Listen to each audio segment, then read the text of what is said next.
Hi everyone, welcome back to Hi Mama's online activity content hub. My name is Kaya and I'm an early childhood educator here at Hi Mama headquarters. For today's activity, we are going to be making some watercolor paint using some food coloring and spray paint bottles.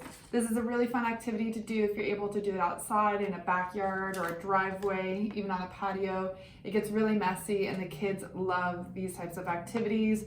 Watching the process when they're painting is really cool. Once it dries, it almost forms a completely new photo and painting from what they started with.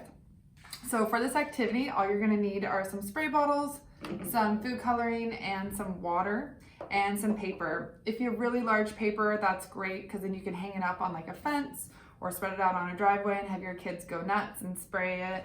I actually chose to use some glossy 8.5 by 11 paper. This I find holds up a little bit better than just the typical printer paper or even construction paper. I find that type of paper really absorbs all the water, whereas this, you can play around with it, actually spraying the water on it and having it drip around and move it around without it fully dissolving. All right, so let's hop into it. So for this activity, you can have your child help you get it all set up by grabbing the spray bottles, and we're gonna pour water into the spray bottles here. So these are just from the dollar store, and I'm going to pour some water into it without making a huge mess.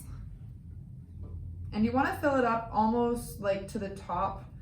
Kids, I find, especially if they're younger, like toddler, preschooler, where their fine motor skills aren't as developed, they have a little bit hard time actually having the fine motor skills and the hand-eye coordination, and spraying it onto the paper, especially if it's smaller paper. So fill it up as much as you can.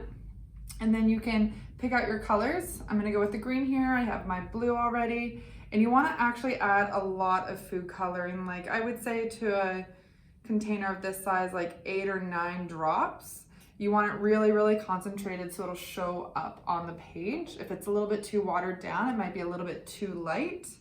And if you don't have food coloring, you can always use paint.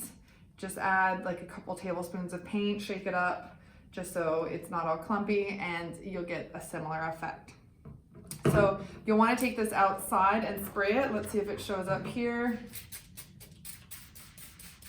Awesome.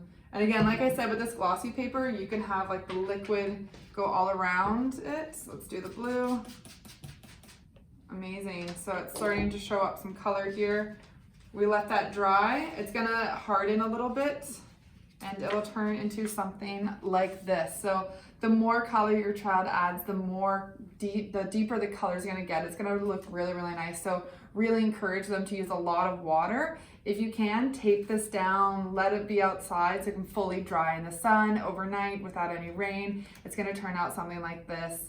So explore mixing colors and the texture of all of the food coloring in the water. It's a really great activity, and hopefully it'll bring your kiddos outside. So thank you so much for tuning in. I hope you enjoyed that activity, and we'll see you very soon. Bye.